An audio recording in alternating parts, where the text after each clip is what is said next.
Central to this debate is what each of these theologians believed would bring the judgment of God upon the United States and why such retribution had been brought. According to Schaeffer the Younger, inexcusable comments made by his father include the following: condemning abortion, reserving the right of the people to one day revolt as a last resort against a tyrannical government that abridges God-given rights that would otherwise allow the politically active to work for change within the system, and the right to bear arms as expressed by the Second Amendment, serving as a mechanism whereby those in government ought to be made to think twice about infringing upon the rights of the people. The Schaeffer offspring also thinks it is unconscionable that his father dared to point out that philosophically very little separated the American secularist system of public education and the Soviet model. Apparently, in the eyes of Frank Schaeffer, the truth is not much of a defense. His problem may not be so much with his father as with the Founding Fathers, as the elder Schaeffer was merely echoing in a Christian manifesto many of the ideas forming the foundation of this great republic. It is wrong to view the Second Amendment as an insurance policy against unlawful intrusions of government power.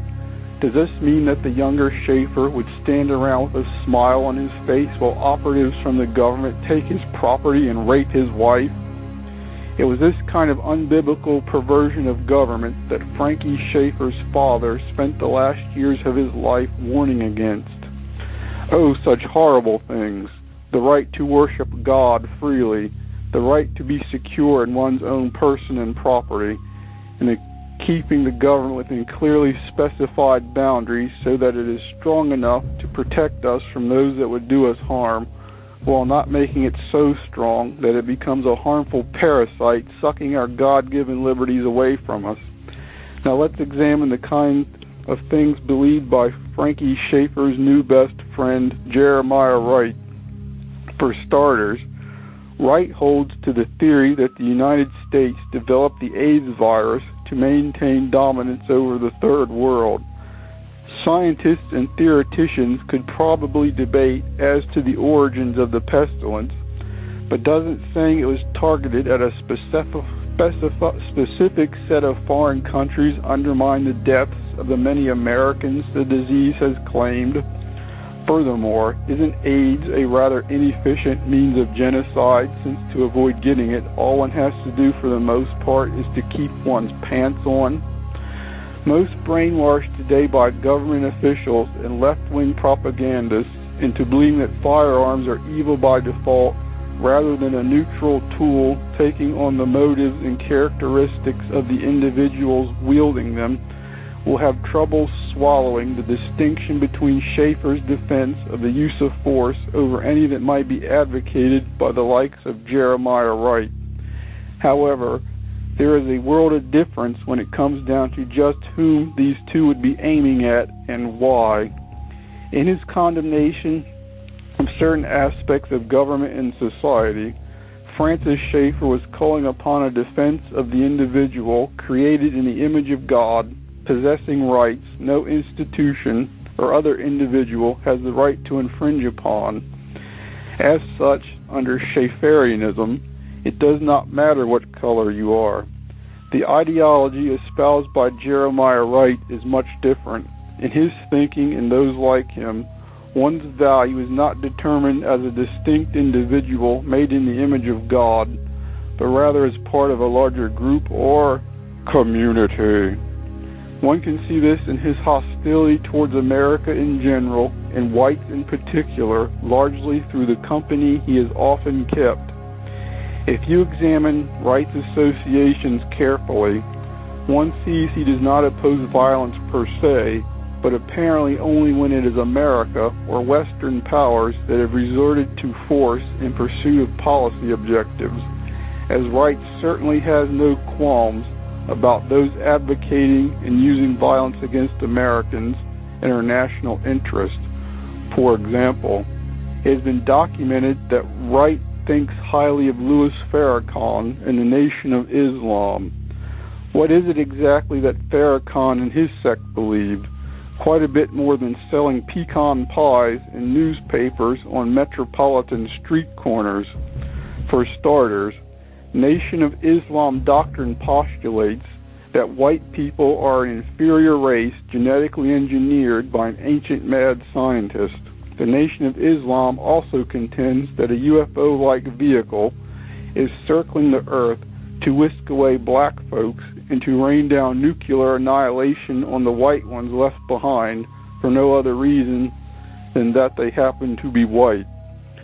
So why is it, ladies and gentlemen, that liberal malcontents of various stripes will stand around and applaud this kind of foolishness when it is directed against whites, yet condemn it with such vehemence when such blather flows from the lips of the Ku Klux Klan, to the point that it is those professing tolerance and understanding that actually perpetrate these days the acts of mayhem and violence and destruction at Klan rallies rather than the Klan nitwits themselves. Right's association with Farrakhan does not stop at the level of a friendly "what's up" as they pass each other on the Chicago streets.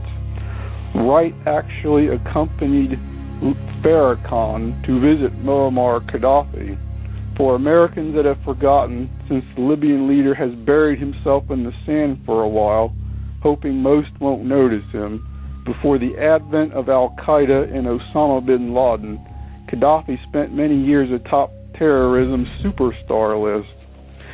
This is not Wright's only endorsement of Western civilization's Islamist enemies. In his church bulletin, Wright ran an op-ed written by a high-level Hamas functionary. Ladies and gentlemen, what kind of pastor worthy of respect as such is going to hang out with and lend credence to the ideas of such human debris? Some modernists and postmodernists will whine, "Well, Jesus went to the publicans and sinners." That is correct. However, Wright was not ministering to those in the Arab street who most leftists believe we are to pander these days in terms of our foreign policy. Rather, Wright is expressing a sympathy for those whose ultimate goal is nothing short of the destruction of human liberty and freedom as understood in a traditional context. Wright is able to get up there and condemn the use of force on the part of the U.S. government through its armed forces, while lavishing accolades upon scumbag tyrants and terrorists, because Wright is a proponent of liberation theology. Essentially what that is revolutionary socialism or communism dressed up in a religious garb. According to Marxist doctrine, there is nothing wrong whatsoever with the use of force if it is used to appropriate property from those deemed unworthy of utilizing it, according to the vanguard of the proletariat, or whoever else occupies that distinction these days, such as radicalized minorities, environmentalists, or even homeowner associations. In fact, to some revolutionaries these days, such acts are not even categorized as acts of violence, as evidenced by World Bank protester types who insist they are nonviolent despite the looting, vandalism, and destruction of property for which those in this movement have become synonymous. Liberals, especially white ones, have flocked to the Obama banner in part to pat themselves on the back just to show how progressive they are by backing a black candidate, and in so doing, they freely embrace all of the anti-American baggage that make up the foundation of Barack Obama's worldview. When either marauding mobs or minions of the